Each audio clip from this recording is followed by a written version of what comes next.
नमस्कार। आज का विषय है 10 लाख नौकरियां। हमने यही सोचा था कि विषय होगा 10 लाख नौकरियां, जो कि आरजेडी के तेजस्वी जी बिहार में वादा कर रहे हैं। लेकिन हुआ ये कि आज इसमें 19 लाख का एक आंकड़ा और जुड़ गया है और भाजपा ने अपने घोषणा पत्र में 19 लाख रोजगार देने की बात की है। तो बिहार का चुनाव रोजगार केंद्रित हो गया है। ये एक शुभ सूचना भी मानी जा सकती है। इसकी उलझने, उनकी इसकी कठिनाइयों के बारे में भी सोचा जा सकता है। तो आज की इस चर्चा के लिए हमारे साथ कुछ विशेष मेहमान मौजूद हैं और कुछ विशेष मेहमान हमारे हैं जो अभी जल्दी ही जुड़ने वाले हैं। उन सबसे परिचय कराने से पहले मैं आपसे एक अनुरोध कर लूं कि अगर आपने अभी तक हमारे चैनल को सब्सक्राइब नहीं किया है तो यूट्यूब पर हमारे चैनल को सब्सक्राइब करें, उसे शेयर करें, उसे लाइक करें, वहां पर अपनी टिप्पणी भी दें कि आपको कार्यक्रम कैसा लगा। हमारे साथ अनिल सिन्हा हैं। अनिल सिन्हा वरिष्ठ पत्रकार, काफी वरिष्ठ पत्रकार हैं, बिहार के हैं और बिहार के बारे में काफी सोचते समझते और उसको बहुत नजदीकी से, बहुत निकटता से ऑब्जर्व करने वाले लोगों में से हैं। हमारे साथ राजेंद्र तिवारी हैं। राजेंद्र तिवारी फिलहाल रांची में है, लेकिन उस पूरे क्षेत्र में बिहार झारखंड में काफी सक्रिय रहे हैं और बिहार की बिहार की राजनीति पे पैनी नजर रखते हैं।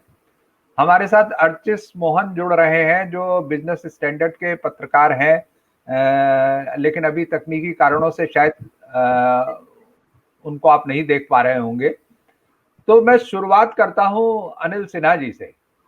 तो अनिल जी, ये क्या है कि 10 लाख नौकरियों की बात हो रही थी और यहाँ मालूम पड़ा कि अब 19 लाख रोजगार की भी बात होने लग पड़ी। तो मतलब नौकरियां बरस रही हैं क्या बिहार में? नहीं, वो तो नहीं, बरस तो नहीं रही है। और आगे कितना बरसेगी इस पर भी कहना मुश्किल है। लेकिन ऐसा है कि ये जो 19 लाख है और उसमें फर्क है। ये आप देख रहे हैं क्या कि इन्होंने जो बीजेपी ने जो रखा है 19 लाख का, 10 लाख तो वो सरकारी नौकरियां हैं और उसमें सीधी गिनती उसने बताई है तेजस्वी ने कि 4.5 लाख जो है वो रिक्तियां हैं और जो एग्जिस्टिंग है, और 5.5 जो बाकी 5.5 लाख है उसकी उसके लिए वो उतना उतना सैंक्शन होना चाहिए, मतलब उतनी आवश्यकता है। तो उस हिसाब से उन्होंने सरकारी नौकरी का कहा, उसमें सिपाही से लेकर के नर्स, डॉक्टर्स, इंजीनियर्स, ये मतलब टीचर्स, वो सब है। ये जो नौकरी कह रहे हैं जो आज अभी बीजेपी ने कहा है, वो नौकरियां हैं, उसमें सिर्फ 4 लाख नौकरी, 1 लाख ये अस्पतालों में और 3 लाख जो है वो टीचर्स का है। तो मतलब कॉलेज का उसमें पता नहीं, वो स्पेसिफाई नहीं देख पाया मैं, वो टीचर्स में दोनों रख रहे हैं या नहीं। तो ये 3 और बस सिर्फ 4 लाख वो सरकारी नौकरी बता रहे हैं। बाकी उनका जो नैरेटिव है, जो नेशनल नैरेटिव है बीजेपी का, या जो ओरिजिनल नैरेटिव है कि विकास करेंगे और उसमें आईटी है और इस तरह के जो उसमें आईटी, और आईटी से उन्होंने कुछ मेरे ख्याल में 5 लाख और इस तरह से 10 लाख जो एग्रो इंडस्ट्रीज है। तो ये उनका जो नेशनल नैरेटिव है कि प्राइवेट सेक्टर्स को ला करके और वो उसकी मदद से रोजगार पैदा करेंगे, जो वादा पहले भी उन्होंने 2 करोड़ वाले मामले में किया था। तो वो तो आप उसको निकाल दीजिए, क्योंकि जो बिहार में लोग हैं अब ये इस तरह के वादों पर कि आईटी का हब खुलेगा, ये सब हमको लग रहा है काफी पहले से वहाँ हर एक पार्टियां, मतलब जेडीयू तो कम से कम, जेडीयू बीजेपी तो बहुत साल से ये सब कहती रही है क्या कि यहाँ पर उद्योग लगाएंगे, ये करेंगे। तो उससे कुछ हो नहीं। असल में जो 4 लाख बनाम 10 लाख का है, लोगों के दिमाग में ये जाएगा कि 4 लाख जो नौकरियां हैं और 10 लाख, एक तो ये है क्या कि उससे एक नैरेटिव ये क्लियर हो गया कि ये जो तेजस्वी है या जो महागठबंधन जिसको कहते हैं, उसने बिहार का जो इलेक्शन एजेंडा है वो सेट कर दिया। अब उसमें कुछ कर नहीं सकते। अब सारा डिबेट इस पे जाएगा कि कौन नौकरी दे सकता है और कौन नहीं दे सकता। और बिहार जैसी जगह में ये है ही महत्वपूर्ण कि वो आप उसके बगैर कुछ, मतलब बहुत ही जरूरत है। दूसरा, लेकिन एक चीज और, जो महागठबंधन के जो बाकी मुद्दे हैं उस पर भी ध्यान देना चाहिए। वो जो है समान वेतन, समान काम समान वेतन, उसके बाद मनरेगा 200 दिन करने का, माले की घोषणा पत्र में शहरी गारंटी रोजगार योजना 300 दिन का, इस तरह से ये पूरा जो पैकेज है, और इसके भी इन्होंने वृद्धावस्था पेंशन को बढ़ाने का, 80 साल से ज्यादा के लोगों को 1,000 रुपया देने का, ये कांग्रेस के संकल्प में है। इस तरह से सब मिला करके एक पूरा एक वेलफेयर जो जो एकदम गरीब है बिहार, और वहां पे गवर्नमेंट इंटरवेंशन और इसकी बहुत जरूरत है। जो आप कुछ भी करें उसके लिए मुझको लगता है क्या कि ये एक स्ट्रेटेजिकल जो डिफरेंस है दोनों में दिखाई देता है। लेकिन इसके साथ ही हमको अभी एक और चर्चा कर लेनी चाहिए कि जेडीयू ने जल्दी जल्दी में एक घोषणा पत्र जारी किया अभी 2-3 घंटे पहले। सुबह में उनका आया था बीजेपी वालों का, अब बाद में जेडीयू वालों का है। जेडीयू वालों ने वो गोल मटोल, वो रोजगार के मामले में कोई साफ बोलने मतलब उसमें है नहीं दिया हुआ, आंकड़े बिगड़े तो नहीं ही है, साथ में वो भी नहीं है कि कितना मतलब देंगे हम। वो एक एब्स्ट्रैक्ट अमूर्त किस्म का उन्होंने युवा शक्ति, नारी शक्ति वगैरह टाइप का कुछ, सक्षम बिहार, इस टाइप का कुछ कुछ कहा है। तो इससे मतलब ये हो गया कि मुझको लग रहा है क्या कि एक तो आपस में जो रोजगार के मामले को लेकर के जो डिबेट चल रहा है, उसमें जो इंटरनल डिबेट एनडीए का है वो भी अब थोड़ा सा मतलब फ्रैक्चर्ड हो गया है, क्योंकि बीजेपी अब उसको रोजगार के करके कन्फ्रंट करना चाहती है, और उनका नैरेटिव है नीतीश का कि रोजगार ये इतना दे नहीं सकते, और वही नैरेटिव सुशील मोदी का था जो अब बीमार होकर के अस्पताल चले गए। तो अब जो फाइट बीजेपी और वर्सेस आरजेडी होगा, उसमें अब ये डिबेट किस तरह का टर्न लेता है वो अब देखना चाहिए। जी, इस बीच हमारे साथ आशुतोष जुड़ गए हैं। आशुतोष जी जो हैं उन पत्रकारिता का बड़ा जाना पहचाना चेहरा है, टीवी पत्रकारिता से काफी लंबे समय तक जुड़े रहे हैं। थोड़ी सी एक छोटी सी पारी इन्होंने राजनीति में भी खेली है। उसके अलावा आजकल सत्यहिंदी.com चला रहे हैं बहुत जोर शोर से, और बहुत बुलंद आवाज में अपनी बात रखने वाले हैं।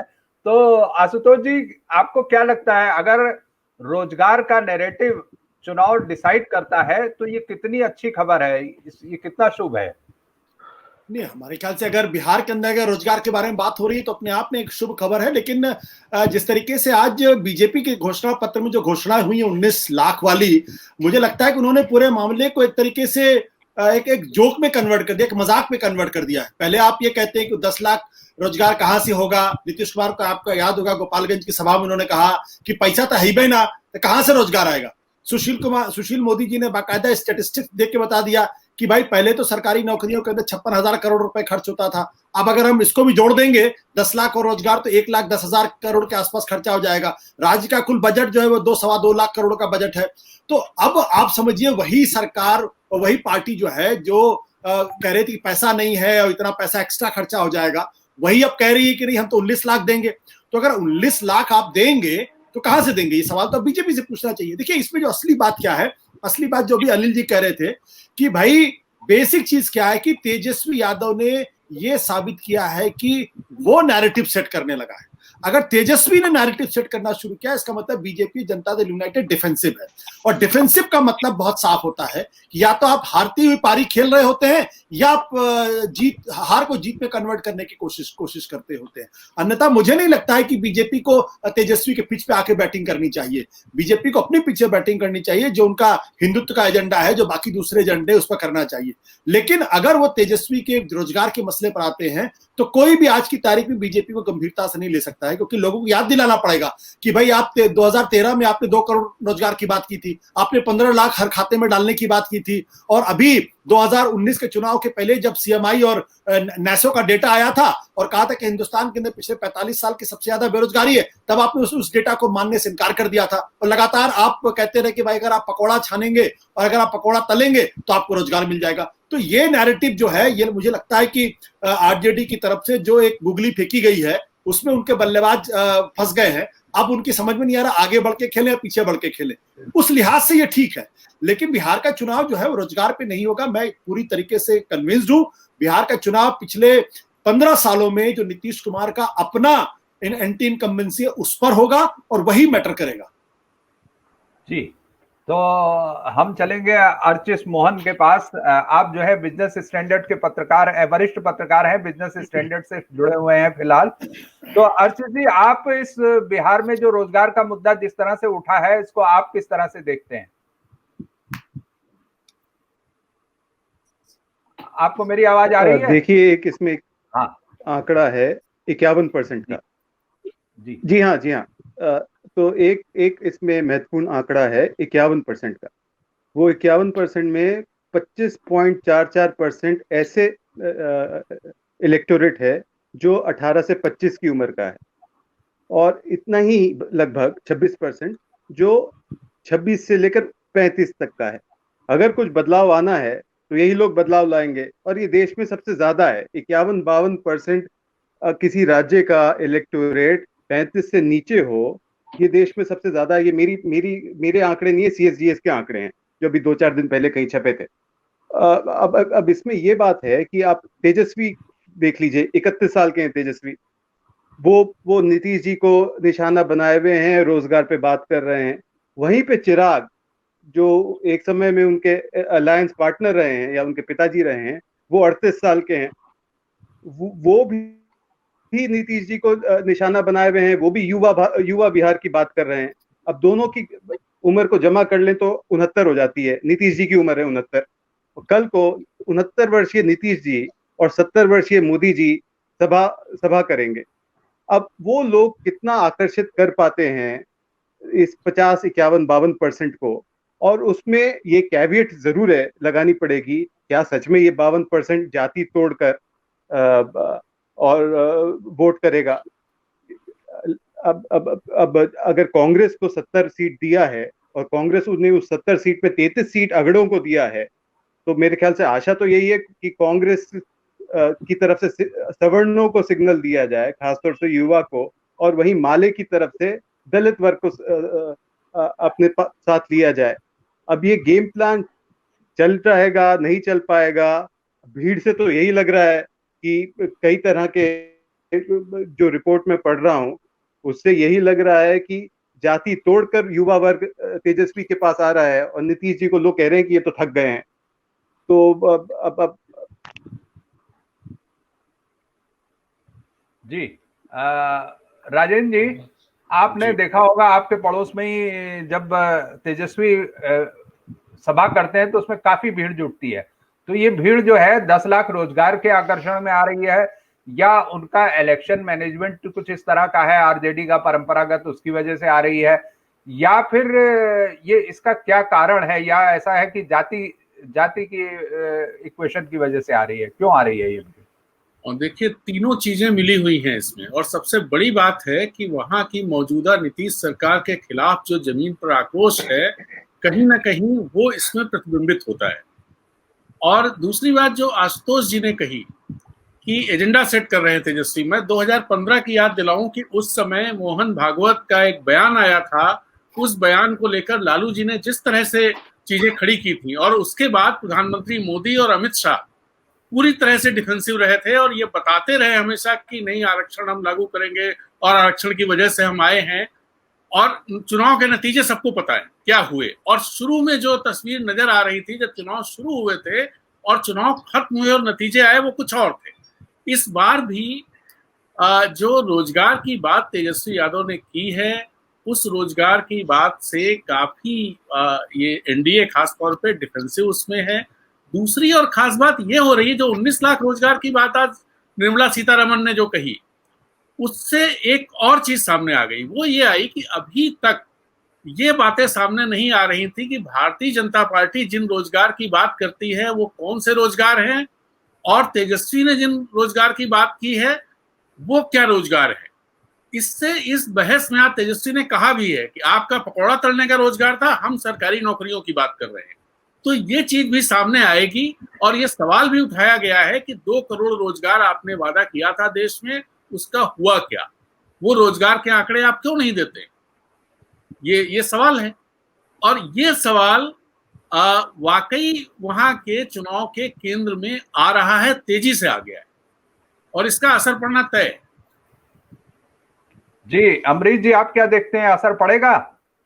देखिए, पहला राउंड बिहार चुनाव का तो चला गया है तेजस्वी के नाम पे और नौजवानों के नाम पे। एजेंडा उन्होंने सेट किया है, और जैसे लालू यादव ने एक एजेंडा आरक्षण का मुद्दा पिछले चुनाव में उठाया था, इस बार रोजगार का मुद्दा उठा है। और आज मैं किशनगंज के सभाओं में कुछ वेबसाइट्स पे देख रहा था, रिपोर्ट्स देख रहा था जो नौजवानों की थी। उनसे पूछा गया कि 10 लाख के मुकाबले 19 लाख भाजपा दे रही है, तो उनका ये कहना था वो तो 2 करोड़ दे रहे थे। तो किस तरह ये बुमरैंग हुआ है भाजपा का ये मुद्दा, ये भी सामने आ रहा हो। हमें लग रहा है कि नौजवानों का ये आक्रोश, 2020 का आक्रोश बहुत महत्वपूर्ण है। जी, आशुतोष जी कुछ कह रहे हैं। आशुतोष जी नहीं कुछ नहीं कह रहे हैं। नहीं, मैं अमरीश जी के बाद में कुछ कहने वाला है। मैंने हाँ, जी, अमरीश जी, जी जी। बोल चुके हैं। अमरीश जी आप बोलिए। हाँ हाँ, आप बोलिए जी। देखिए, महत्वपूर्ण बात क्या है कि बिहार से रविशंकर प्रसाद जी आते हैं, बिहार से जी। नित्यानंद राय आते हैं, बिहार से गिरिराज जी। सिंह आते हैं, और वहां पे मैनिफेस्टो को प्रेजेंट करा निर्मला सीतारमण। तो आप इसी से अंदाजा लगा लीजिए कि बीजेपी कितनी गंभीर थी इस पूरे मसले पे। जब बिहार का कोई भी बड़ा चेहरा, या तो अमित शाह जाते या फिर जेपी नड्डा जाते, जेपी नड्डा ने भी बिहार से पॉलिटिक्स की है और वहां उन्होंने लंबे समय तक पटना यूनिवर्सिटी में थे। तो अगर मैनिफेस्टो ही निर्मला सीतारमण अगर पेश कर रही है और 19 लाख का दावा कर रही है, तो ये अपने आप में ही एक कहानी कहता है। और कहानी ये है कि या तो बीजेपी को अंदाजा है कि स्थितियां खराब है, कंट्रोल नहीं हो सकती, अन्यथा कोई कारण नहीं है कि रविशंकर प्रसाद जो कानून मंत्री हैं, बिहार के मजबूत नेता माने जाते हैं, पटना से सांसद हैं, वो मैनिफेस्टो नहीं पेश कर रहे हैं। पार्टी अध्यक्ष जो वहां से आते हैं वो मैनिफेस्टो नहीं पेश कर रहे हैं। तो इसको भी समझने की जरूरत है। जी, लेकिन मुझे लगता है कि बीजेपी की दिक्कत एक ये भी है कि राज्य स्तर पर उसका कोई ऐसा नेता नहीं है। जब ये कहा गया कि तेजस्वी की सभाओं में भीड़ बहुत जमा हो रही है, तो उन्होंने कहा भी प्रधानमंत्री को देखिए, आने दीजिए, उनकी सभाओं में और ज्यादा भीड़ जुटेगी। तो इसका मतलब यह है कि राज्य स्तर का उनका कोई नेता तेजस्वी से मुकाबला करने के स्थिति में नहीं है। मोदी जी को उनके खिलाफ किया जा रहा है। तो अनिल जी ये बताइए, क्या ये रोजगार वाला मामला वाकई कहीं पहुंचेगा या सिर्फ चुनाव के बाद भूल जाएंगे सब? नहीं, नहीं पहुंचने में कोई ज्यादा मुझको नहीं लगता। देखिए, असल में है क्या कि हम लोग वो देख नहीं रहे हैं कि ये दो जो जिसको आपकी नेहरूवादी आर्थिक व्यवस्था कहते हैं, जो मिक्स्ड इकोनॉमी थी, उसका और वेलफेयर स्टेट का कॉम्बिनेशन वो है, और दूसरा एक प्राइवेटाइजेशन वाला है। बीजेपी उससे निकलना नहीं चाहती है आइडियोलॉजिकली, कि जो प्राइवेट सेक्टर्स के जो प्राइवेटाइजेशन का उसका दौर है वो बिहार लूज कर जाएगी, लेकिन वो इस कीमत पर भी उससे पीछे नहीं हटना है उसको। इसीलिए ये जो अभी बात हो रही थी कि निर्मला जी क्यों गई, इसके पीछे रीजन यही है क्या कि अभी भी वो उसकी कंस्टिट्यूएंसी बिहार नहीं है, उसकी कंस्टिट्यूएंसी वही मल्टीनेशनल्स और जो बड़े पूंजीपति हैं वही उसकी असली कंस्टिट्यूएंसी है। और उसको एड्रेस करने के लिए अभी भी वो 10 लाख, उसमें जो 4.5 लाख को छोड़ दीजिए, तो बाकी जो 15 लाख रोजगार है, उसने सिर्फ वही सब बातें कही है जो लगातार निर्मला जी कहती रही है। और एक पैसा निकाला, और एकदम वो तय किया हुआ है सेंट्रल गवर्नमेंट ने कि पब्लिक सेक्टर को पैसे नहीं देने हैं और उनको बेच देना है। तो ये दो जो इकोनॉमिक आइडियोलॉजी है उसकी फाइट है। मैं एक और इसके साथ आपको मतलब बताना चाहता हूं कि कांग्रेस भी जो है अभी तक दुविधा में है, मतलब इस मुद्दे पर, प्राइवेटाइजेशन के मुद्दे पर। इसीलिए उसका जो अलग से संकल्प पत्र आया है उसमें उसने जो लिखे हैं उसमें वो सब है। जी, मुझे लग रहा है कि कनेक्शन में कुछ प्रॉब्लम हो गई। कोल्ड स्टोरेज खोले, एग्रो इंडस्ट्रीज बनाना है और कोल्ड स्टोरेज बनाना है और सप्लाई चेन बनाना है। ये एक नैरेटिव बहुत, मतलब मुझको लग रहा है 90 से ये चलता आ रहा है। तो वो जो है ना, वो उससे अभी भी पूरी तरह कांग्रेस नहीं, लेकिन कांग्रेस ने भी ये मान लिया है कि अंततः एक जो नेहरूवियन जो तरीका था, और जो इंदिरा गांधी ने भी कि आवास देंगे, उसमें आप देखेंगे पूरा डिटेल में ना, तो आप उसमें जलापूर्ति है, गांव में लोगों को आवास देंगे, वो सब सारी योजनाएं जो वेलफेयर ये के लिए जरूरी था वो सब उसने डाला है, और उसमें वृद्धावस्था पेंशन। लेकिन इसका जो महागठबंधन का आया है सीधा सीधा कि हम लोग उसमें सरकारी रोजगार देंगे और सरकारी नौकरियां देने वाले हैं। तो ये, और उसमें कहीं भी ऐसा नहीं है जिसमें आपको लगता है कि प्राइवेट सेक्टर को इनवाइट करके रोजगार पैदा करने, उसमें दिया है कि हम ये करेंगे, मतलब औद्योगिकरण करेंगे, लेकिन उसमें उसका नहीं है। तो ये जो दोनों मतलब ये जो फाइट है, वो फाइट दिखाई दे रहा है। और वो ये जो आपके मतलब बीजेपी वाले जो है, ये अभी तक पीछे हटने को, ये निर्मला जी का आना यही है। अभी बताइए कि 20 लाख करोड़ वाला जो उन्होंने पैकेज दिया था, उसका तो आपने देख ही लिया। एकदम एक मतलब बीजेपी मतलब मोदी, जरा सा भी मोदी सरकार इस पीछे हटने को तैयार नहीं है। जो पॉलिसीज उन्होंने ये इनके पक्ष में बनाया है, इन लोगों के पूंजीपतियों और इनको जो कॉर्पोरेट, उससे हटने को, उस नैरेटिव से वो हटना नहीं है उनको किसी तरह। अब वैक्सीन वाला मामला आपने देख ही लिया। वैक्सीन में इसका कहने का मतलब ये है कि बिहार में तो अपन फ्री दे सकते हैं, लेकिन बाकी जगह नहीं देंगे। अब यही इंटरप्रेट हो रहा है ना, लोग पूछ भी रहे हैं हमारे राज्य में नहीं दोगे क्या, और क्यों भाई, क्यों वहां क्यों दे रहे हो, इसका सौदा कर रहे हो। तो वो नैरेटिव हमको लग रहा है कि फाइट एकदम एक तरह से एकदम आइडियोलॉजिकल फाइट है, लेकिन उसको ले जाना चाहेंगे कास्ट, और इस पर बहुत कोशिश चल रही है। मीडिया पूरा लगा हुआ है कि हर जगह पूछता है, जो मीडिया वाले जाते हैं वो पूछते हैं जाति के बारे में, हर बार सवाल करते हैं, लोगों से सवाल करते हैं, उनकी जाति पूछते हैं, जो कि पहले की पत्रकारिता में ऐसा नहीं था। इस तरह से आप सीधे सीधे किसी की जाति नहीं पूछ सकते थे, लेकिन ये लोग तो अभी इसमें सरमी पर उतर आए हैं कि जाते हैं वहां और जाकर पूछते हैं कि आपका नाम क्या है। उसने बताया कि मैं एक चैनल पे देख रहा था कि वो वहां पर बातचीत कर रहा है उससे, वोटर से, मतलब वहां के, और उससे पूछता है नाम, तो वो अपना पहला नाम बताता है, दूसरा नाम नहीं बताता, सरनेम। तो उससे पूछता है पूरा नाम बताइए। बिहार में पूरा नाम बताए बगैर कैसे होगा, जाति के बगैर कुछ होता है क्या? आपने पिछले बार किसको दिया था वोट? तो वो बताया उसने कि पिछले बार बीजेपी को दिया था, लेकिन इस बार दूंगा आरजेडी को। तो ये कोशिश चल रही है पूरा, मतलब जो भी तंत्र उनके पास है बीजेपी के पास, वो कोशिश कर रहे हैं, लेकिन मुझको लग रहा है कि वो कोशिश इस बार चलने की गुंजाइश कम है, क्योंकि लोग ज्यादा रिस्पॉन्ड नहीं कर रहे हैं कॉमनल और ये। लेकिन हमको लग रहा है कि जो कल मोदी आएंगे या जो बाद में भी जो उनकी रैलियां होगी, उसमें कोशिश यही करेंगे वो कि कॉमनल, मतलब वो कास्ट वाला पर ज्यादा उनका कितना चलेगा मालूम नहीं, लेकिन कॉमनल डिवाइड के लिए ट्राई करेगी बीजेपी आगे, मुझको ऐसा लगता है। जी आशीष जी, ये बताइए आप कि ये 19 लाख नौकरियों का भी क्या वही होना है जो 20 लाख करोड़ रुपए का हुआ था, और निर्मला सीतारमण दोनों में कॉमन फैक्टर है? जो स्थिति है आय की, सरकारी आय की जीएसटी के बाद से, तो अभी तो स्थिति में नहीं है कोई भी सरकार, चाहे केंद्र सरकार हो चाहे राज्य सरकारें हो, जो इतनी सारी नौकरियां दे पाए, इतने लोगों को तनख्वाहें दे पाए। ये बात तो ठीक है। अब मेरा मोटी समझ ये है कि बिहार का युवा, जो कि मैं पिछली बात पे ही आ रहा हूँ, 52% है, वो बदलाव चाहता था। और तेजस्वी जी को ये समझ आया, उन्होंने ये नौकरी की बात चलाई, उसमें पूरा ये माइग्रेंट क्राइसिस भी था, नीतीश जी की इनसेंसिटिविटी थी, नीतीश जी की मतलब पूरी उनकी सरकार की, क्योंकि हम लोग भूल जाते हैं कि वहाँ के स्वास्थ्य मंत्री बीजेपी के हैं, वहाँ के स्वास्थ्य मंत्री बीजेपी के हैं, जदयू के नहीं है, और वहाँ जनता ये जानती है कि ये दोनों एक ही सरकार है। जी जी जी बोलिए बोलिए बोलिए। जी जी जी तो बदलाव की एक चाह है वहां पर युवा में, और तेजस्वी उसको रिफ्लेक्ट कर रहे हैं। और तेजस्वी जब ये नौकरी की बात करने लगे तो वो इमेजिनेशन को कैप्चर किया, और उसमें भी आप देखिए जो 1/4 है वो तो 25 से नीचे है। उनको अब याद नहीं कि लालू जी का जंगल राज क्या था क्या नहीं था, वो तो तेजस्वी को देख रहे हैं इसमें। और दूसरी बात जो मुझे बहुत अचरज की लगी कि कल तक नीतीश जी और सुशील मोदी जी उपहास बना रहे थे तेजस्वी की बात का, और आज निर्मला जी वहां पर जाकर ये घोषणा करती हैं। इसका मतलब ये है क्या कि ना नीतीश जी को और ना सुशील मोदी को ये पता था कि बीजेपी के मैनिफेस्टो, जो कि शायद सेंट्रल लीडरशिप ने बनवाया है, उसमें क्या है। और दूसरी जो मुझे अब बात लग रही है, आज के बिहार के अखबारों में मोदी जी का बहुत बड़ा विज्ञापन है, कई अखबारों में है, उसमें नीतीश जी नदारत है। तो क्या अब ये स्थिति आने वाली है कि बीजेपी नीतीश जी को पूरा ही छोड़ देना चाहती है और अपने आप बलबूते पे लड़कर देखना चाहती है कि कितनी जमीन है?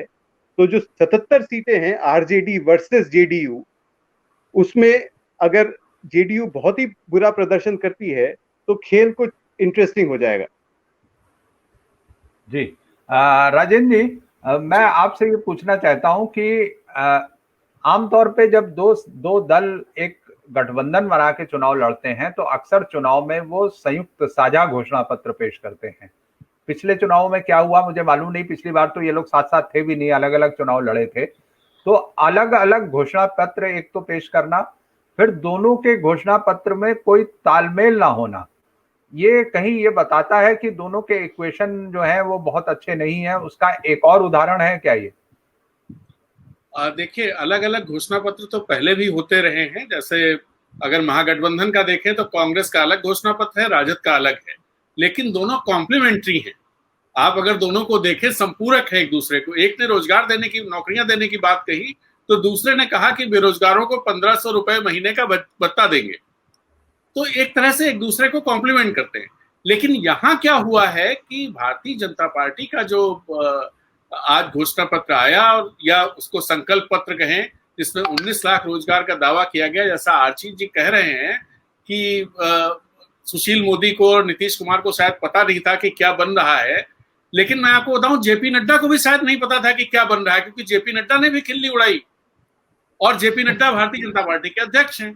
तो इसका मतलब साफ है कि रोजगार वहां पर नौजवानों के बीच में एक बड़े मुद्दे के तौर पर उभर रहा है, और भारतीय जनता पार्टी सेंसिंग के लिए बहुत सारे इंस्ट्रूमेंट्स इस्तेमाल करती है।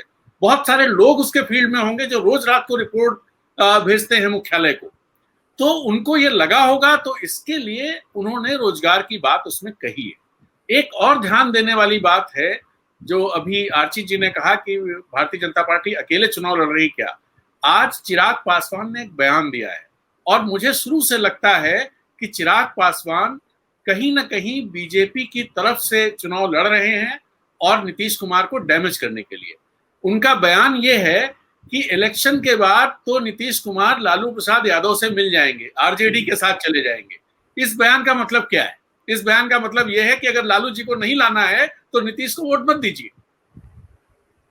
तो ये जो राजनीति वहां चल रही है भारतीय जनता पार्टी की तरफ से, काफी खतरनाक है नीतीश जी के लिए भी, बिहार के लिए भी। लेकिन मामला यह है कि बिहार में रोजगार का मुद्दा उठ गया है, और उससे भारतीय जनता पार्टी जो रोजगार की बात करती रही है उसकी पोल खुलने वाली है। अब सभाओं में आरजेडी बात करेगी कि 2 करोड़ रोजगार का क्या हुआ, अभी तक उस पर बात नहीं हो रही थी। और उनके रोजगार का मतलब क्या है, हमारे रोजगार का मतलब क्या है।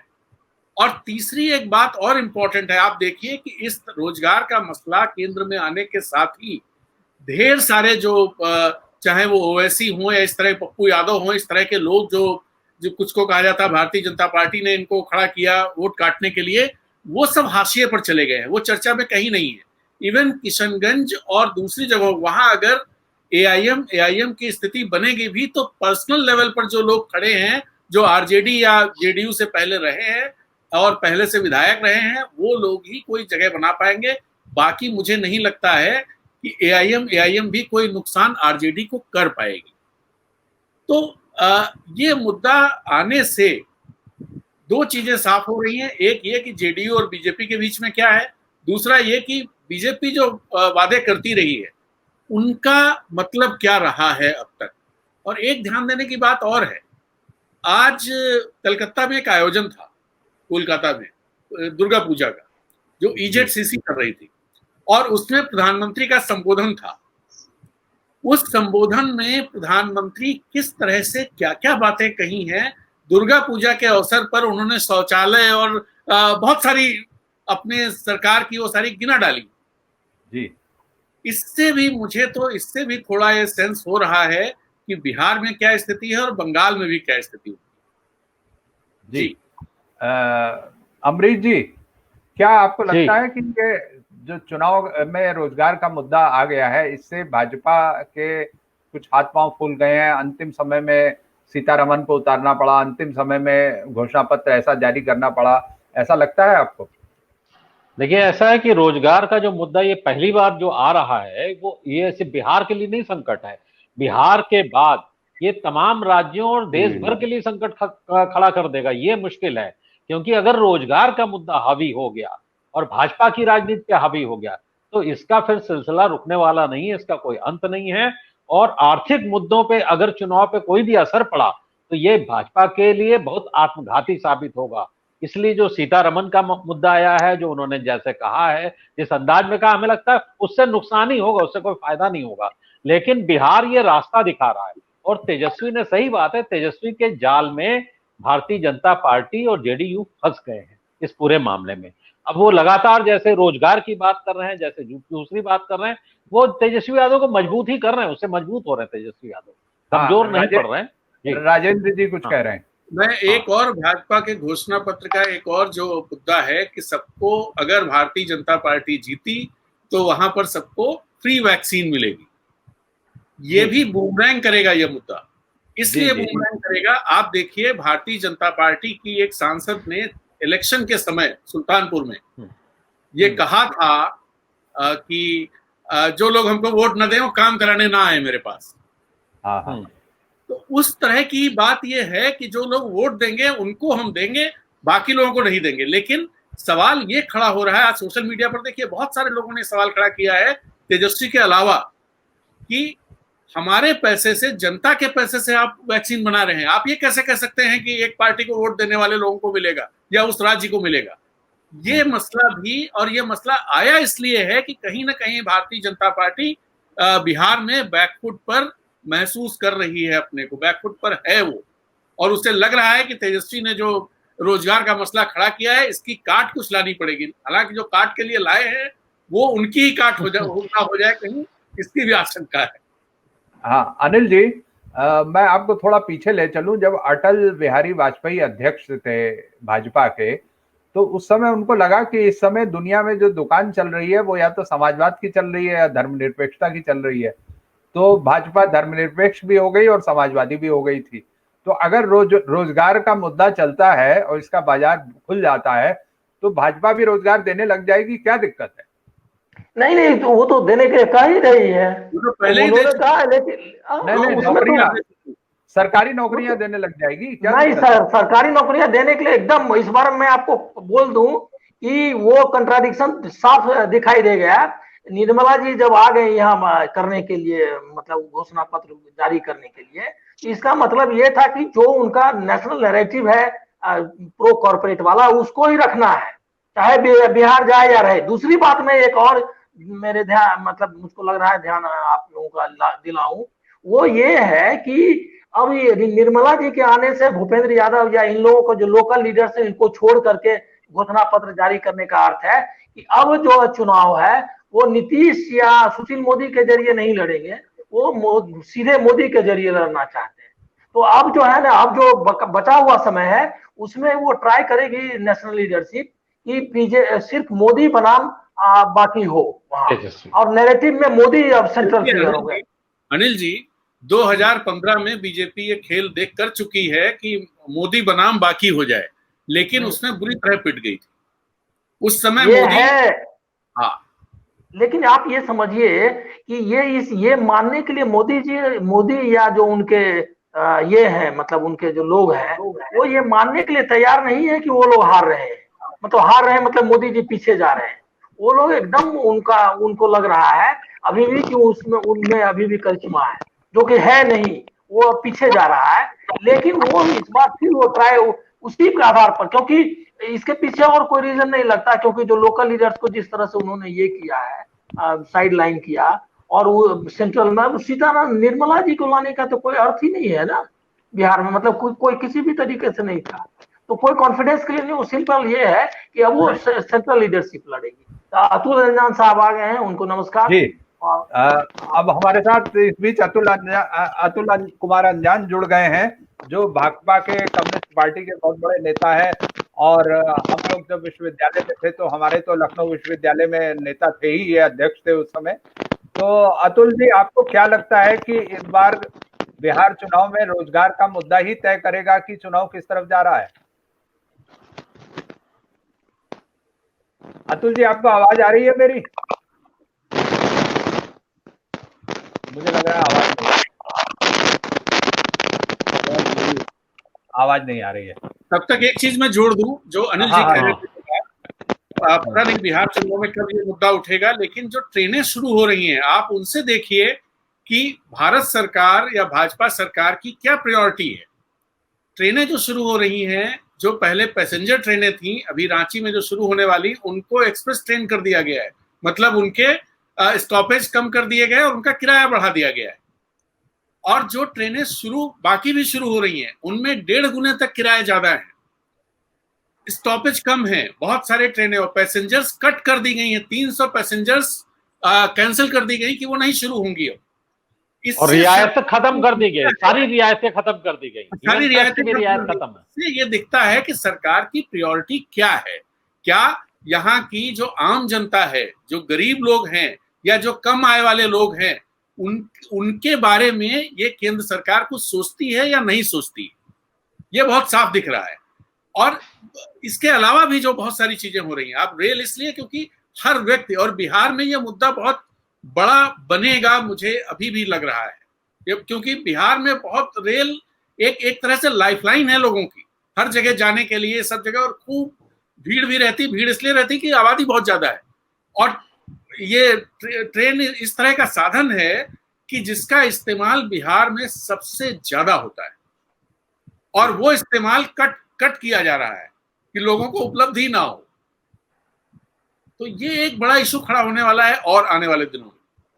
जी, ये इशू खड़ा होने वाला है। अमरीश जी आप बोलिए, कुछ आपके अंतिम टिप्पणी ले ली जाए और उसके बाद अतुल जी अगर जुड़ जाते हैं तो उनसे बात करेंगे, नहीं तो फिर सभा समाप्त करते हैं।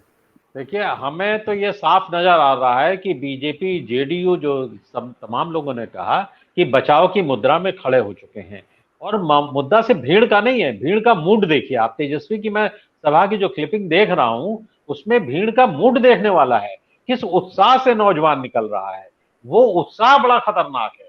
भीड़ तो सब लोग बुला लेते हैं, 400 रुपए और पूरी सब्जी पे सब लोग आ जाते हैं, सारी चीजें, लेकिन जो भीड़ का मूड है वो पहली बार मैं देख रहा हूं। जैसा कि मैंने कल भी कहा था कि 2012 में यही मूड मैंने अखिलेश यादव के उसमें देखा था, वही मूड हमें तेजस्वी यादव की सभाओं में दिख रहा है, जो ज्यादा खतरनाक है। और अमरीश मैं एक चीज और जोड़ दूं कि सोशल मीडिया पर जो आरजेडी शेयर कर रही है या तेजस्वी शेयर कर रहे हैं, उसमें भीड़ शेयर की जा रही है, लेकिन बीजेपी और जेडीयू जो शेयर कर रही है जो क्लिपिंग्स, उनमें नेताओं मंच शेयर किया जा रहा है। इसका भी बहुत साफ मामला है कि उनके यहाँ इतनी भीड़ शायद नहीं है, इसलिए वो सभाओं में लोगों की वीडियो शेयर नहीं कर रहे हैं। हाँ, और दूसरा क्या है, जैसे जो चीजें नहीं आ रही, जैसे लेफ्ट पार्टियों का जो सभाएं हो रही, बहुत अच्छी सभाएं हो रही लेफ्ट पार्टियों की भी, उनके बारे में ज्यादा जानकारी नहीं आ रही। अतुल जी अगर जुड़ जाते हो बताएंगे, तो हमें लग रहा है कि माहौल बड़ा अलग किस्म का है। हाँ अतुल जी, आपकी आवाज नहीं आ रही। अतुल जी, हाँ, आप आवाज आपको सुनाई दे रही है हमारी? लेकिन अतुल जी की आवाज नहीं आ रही है। आपकी आवाज नहीं आ रही है। माइक ऑन है क्या आपका? माइक, एक मिनट, ये आपका माइक ऑफ है वहां से। हाँ, माइक म्यूट है, वो माइक म्यूट है जी। अब बोलिए। सोलो कर। नहीं, अभी भी नहीं आ रही है आवाज।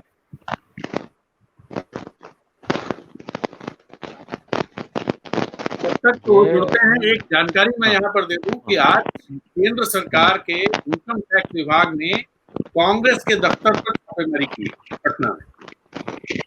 ये अपने में एक चीज और दिखाता है कि ये लोग कितना और आप देखिए राजस्थान में मामला चल रहा था, मध्य प्रदेश में भी यही हुआ है। आज ही मध्य प्रदेश में भी यही हुआ था, राजस्थान में भी यही हुआ था।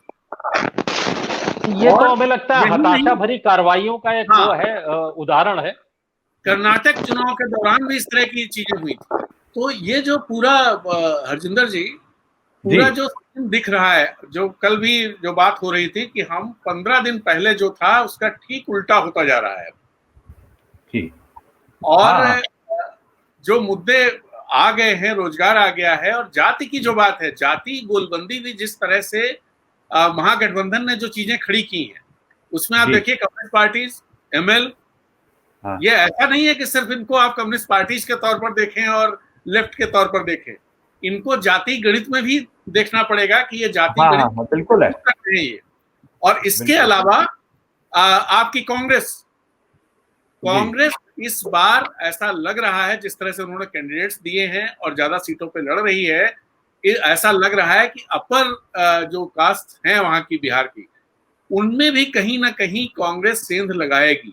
और कांग्रेस को ज्यादा सीटें देने का एक मतलब ये भी है, जो बिहार से मेरे पास सूचनाएं इस चुनाव शुरू होने से पहले थी, कि लोग खासतौर पे अल्पसंख्यक वो कांग्रेस में ज्यादा भरोसा कर रहा है।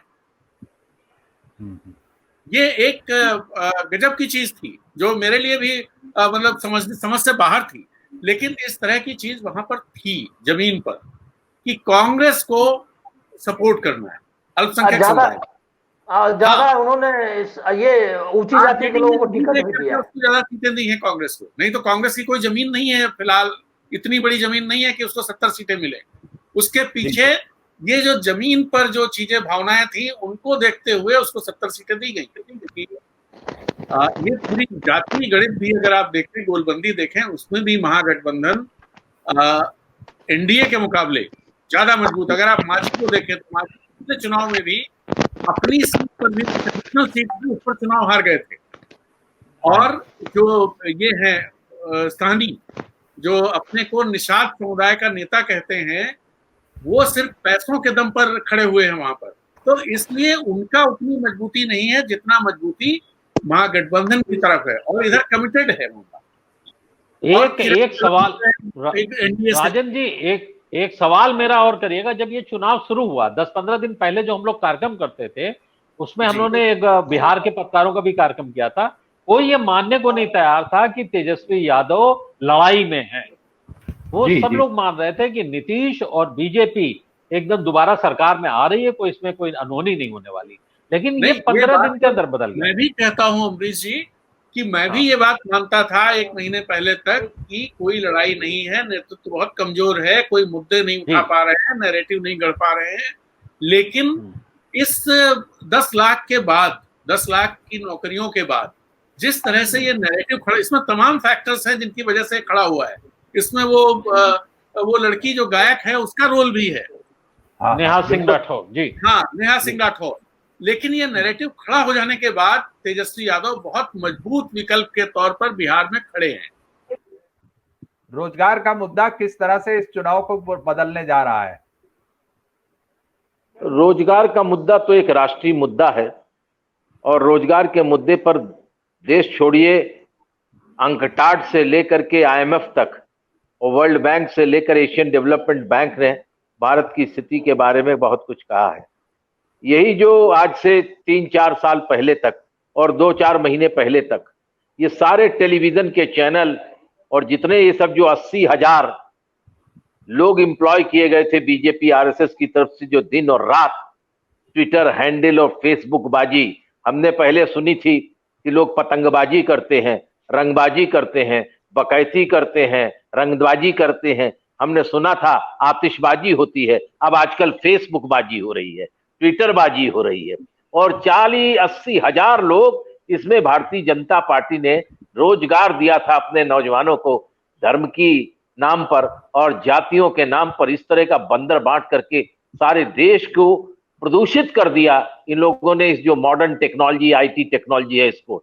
और अब जब सोशल मीडिया पर जब इतनी ज्यादा इनकी मुखालफत होने लगी, नौजवान समझ गया, देश के लोग भी समझ गए, तर्कशील लोग भी समझ गए, किसान तो खूब समझ ही गया, तब अब ये कहते हैं कि हमारे खिलाफ दुष्प्रचार हो रहा है। अब ये भागे भागे घूम रहे हैं गूगल के एडमिनिस्ट्रेटर के पास, CEO के पास, फेसबुक के पास कि बड़ी गलती हो रही है, बड़ा गलत प्रचार हो रहा है। आपने देश को सांप्रदायिकता की भट्टी में झोंक करके चुनाव जीते, और आज भी आप वही काम कर रहे हैं। आज भी वही बिहार में वही गाना चल रहा है आपका रोजगार की। अरे क्या है बिहार? किसी एक हमारे मित्र ने, एक बहुत बड़े मित्र हैं, मैं नाम नहीं बताऊंगा, इसी सरकार में है, बहुत बड़े आर्थिक मंत्रालय के दायित्व में है, वो बात ये कर रहे थे कि साहब हम लोग तो, कोई हमसे पूछता नहीं है। कहां गई नेशनल डेवलपमेंट काउंसिल, जहां सारे मुख्यमंत्री लोग और देश के तमाम आर्थिक बुद्धिजीवी पत्रकार इकट्ठा होकर, ये आजादी के बाद जवाहरलाल नेहरू जी ने नेशनल डेवलपमेंट काउंसिल बनाया था, उसकी मीटिंगें होती थी। ये जो प्लानिंग कमीशन थी, इसकी मीटिंग होती थी। सब जाते थे मुख्यमंत्री, अपने दावे पेश करते थे, तमाम संगठन अपनी बात करते थे और विचार विमर्श के बाद राज्यों के अंदर के विकास के लिए धन का आवंटन होता था। खत्म कर दिया मोदी जी ने ये सब। अरे मोदी जी, ये देश बहुत बड़ा है, बहुत बड़ा देश है और इस बड़े देश को चलाने के लिए बहुत बड़े दिल की जरूरत है। आपका दिल बड़ा नहीं है, संकीर्णताओं के जाल में फंसा है। कहां गया?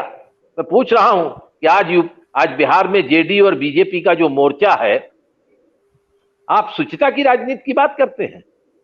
और मैं महागठबंधन के नेताओं से भी कहना चाहता हूं, अपनी पार्टी के नेताओं से भी, कि देश नेताओं से नहीं चला करता है, देश नीतियों से चला करता है। हमने महागठबंधन के अंदर अगर 1-2 महीने 4 महीने पहले ये सब फैसले किए होते, आज ये लड़ाई एक तरफा होती। लेकिन आज ये लड़ाई आगे बढ़ गई है। चलिए, ये तो बिहार की जनता के अंदर चेतना पैदा हुई है, नौजवानों में चेतना पैदा हुई है।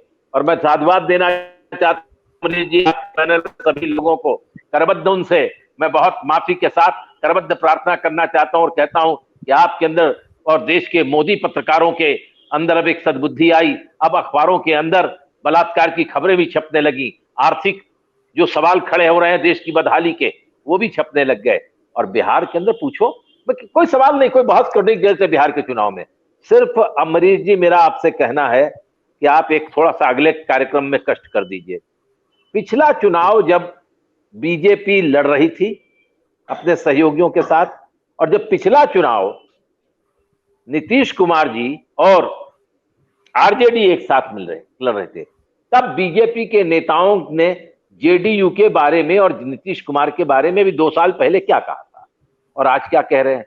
उन्होंने तो उनके खून तक की एनडीए की डीएनए की बात कही थी, पैदाइश का भी सवाल खड़ा किया था। आज नेता है, भाई ऐसा कुछ मत बोलो, ऐसा कुछ मत बोलो। और नौकरियां क्यों दोगे, आप जरा वो भी निकाल दो।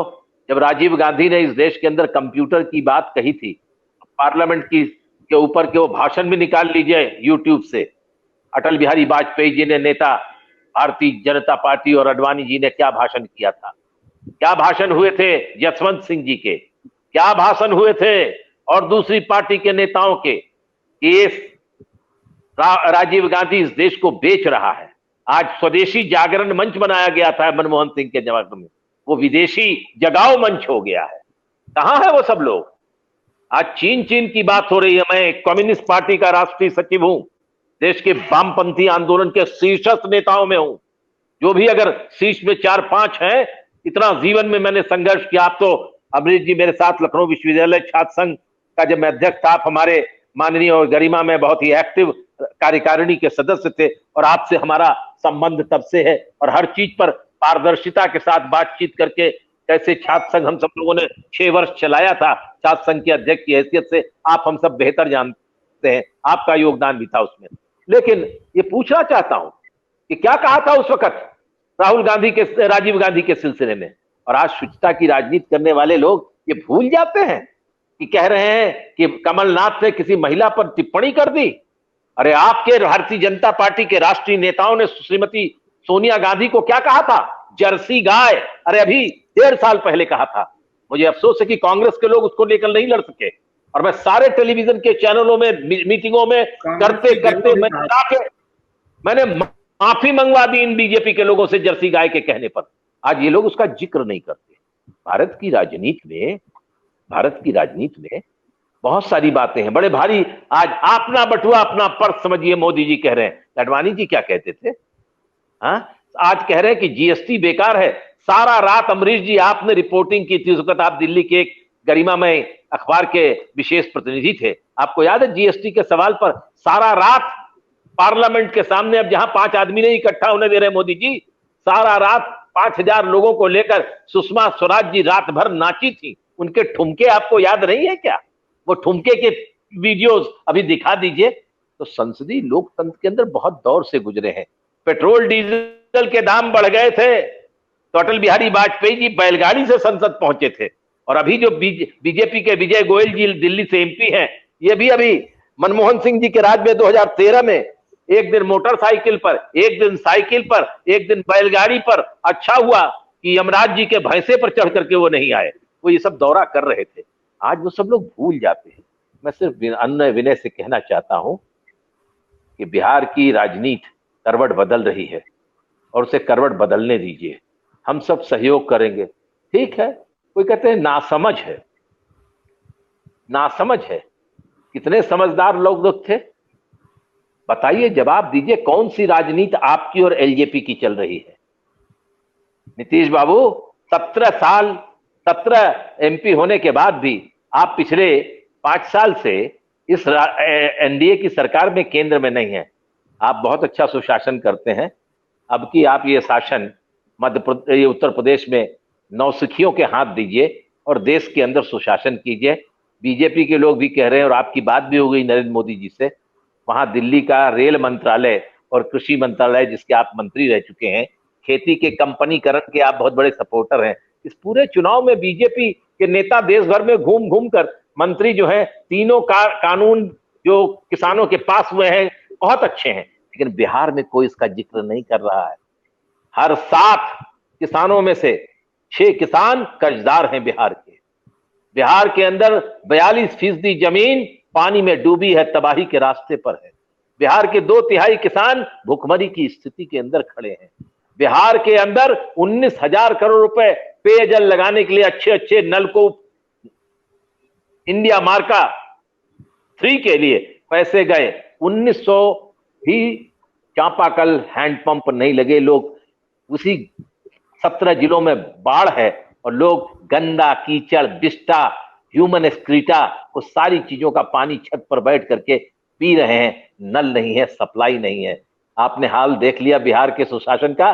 राजधानी में सुशील मोदी उप मुख्यमंत्री अपने घर में अपना सामान ला करके सड़क के ऊपर बैठे हुए थे। प्रशासन ही ठप है, शासन प्रशासन ठप है। आपने डीजीपी साहब को इस्तीफा दिलवा करके बक्सर आरा से चुनाव आप लड़ा रहे थे, टिकट नहीं देकर वो कहां चले गए? आप सब भ्रष्टाचार और बेटी बचाओ बेटी पढ़ाओ और बलात्कारी कराने वाले लोगों को खूब सत्ता पर बैठा लो। ये काम अगर होगा तो क्या होगा? इससे बिहार के लोग करवट ले रहे हैं। नौसिखिए ही सही, वो नौसिखिए अच्छा गणित जानते हैं, अच्छी बात कहना जानते हैं। कहां है करुण? मैं पूछ रहा हूं चुनाव आयोग से। आज आपके इस मंच से मैं एक सवाल चुनाव आयोग से करना चाहता हूं। ए चुनाव आयोग, कहां हो आप? किधर हो? देश में लोकतंत्र के हिफाजत करने वाले एक गारद हो, सैनिक टुकड़ी हो, काफिला हो, क्या हो, ब्रिगेड हो या खामोश तमाशाई हो? आपने सैकड़ों करोड़ अरबों रुपए का सामान कि चुनाव के दौरान मतदान में वो हैंड ग्लव्स लगाएंगे, सैनिटाइजर लगाएंगे, ये करके सब सैकड़ों करोड़ रुपए का सामान खरीदवा दिया। लेकिन क्या हो रहा है? मीटिंगें जो हो रही हैं, मुख्यमंत्री की मीटिंग, केंद्रीय मंत्रियों की मीटिंग, कहां है सोशल डिस्टेंसिंग? प्रधानमंत्री जी आपने परसों भाषण किया सोशल डिस्टेंसिंग का, कल राजनाथ जी भाषण कर रहे थे, सारे अखबारों में छपा है, भीड़ ही भीड़ है, कहां है डिस्टेंसिंग? कोई मुंह पर मास्क भी नहीं लगाया है। चुनाव आयोग दंतहीन आयोग बन करके रह गया। सारे बड़े बड़े फैसले करते हैं। क्यों करते हो ऐसा फैसला जिसमें आपकी इज्जत हो जाए, आपकी इज्जत तार तार हो जाए, आप कहीं मुंह दिखाने काबिल न रहे, आपका प्रशासनिक क्षमता खत्म हो गई। एक टीएन सेशन ने सारे देश के अंदर चुनाव कैसे होता है और चुनाव आयोग की क्या भूमिका होती सिखा दिया। जब आपके अंदर कोई दम नहीं है, सब प्राण पखेरु सिंह इकट्ठा हो गए चुनाव के अंदर, तो कौन आपकी बात सुनेगा? बताइए, बिहार में तो चुनाव आयोग की चुनाव के परिणाम छोड़िए, कौन जीतेगा कौन हारेगा, ये सरकार तो गई बिहार की जो है, लेकिन चुनाव आयोग की दरिद्रता सामने नहीं आ रही है, इसके अधिकारों की विपन्नता सामने नहीं आ रही है। सरकार, चुनाव आयोग जो है सरकार के सामने एक स्वायत्तशासी निष्पक्ष लोकतांत्रिक संविधान के अंतर्गत एक बड़ी संप्रभुता संपन्न शक्ति के रूप में जो खड़ी थी, आज असहाय स्थिति में द्रौपदी की चरण चीर हो रहा है। क्या बात है? द्रौपदी की लाज राखी कौरव दल के सामने और मन तो मेरो हर लियो गोविंद राधे श्याम में, लोग ये गा रहे हैं, लेकिन चुनाव आयोग खामोश खड़ा हुआ है। मैं विनम्रता पूर्वक चुनाव आयोग के सभी नेताओं से, कार्यकर्ताओं से, उनके बड़े बड़े अधिकारियों से, मुख्य चुनाव आयुक्त से, इतने बड़े अमले से जो हर साल 5,000, 10,000, 15,000 करोड़ रुपया लोकतंत्र के नाम पर खर्च करता है, निवेदन करता हूं कि बिहार के चुनाव, प्रधानमंत्री चुनाव में कहां है सोशल डिस्टेंसिंग? हम देखेंगे। बिना मास्क के कोई अगर मीटिंग के अंदर घुसेगा, इसका मतलब चुनाव आयोग, एक एक आदमी जो घुसेगा, इसका मतलब चुनाव आयोग के शरीर की एक एक हड्डी पर वो कबड्डी खेलते हुए उसे टुकड़े टुकड़े करके उनकी हड्डियों का चूरन बना करके वो बेच देगा किसी एक कंपनी के नाम। इसलिए खड़े होइए, चुनाव में एक शक्ति उभरी है, इस एकता को और मजबूत करने की जरूरत है, और लंबे वायदों के साथ नहीं, कुछ करने के बाद ये हौसला लेकर के ये जो लोग नया महागठबंधन है ये आएंगे और करके दिखाएंगे।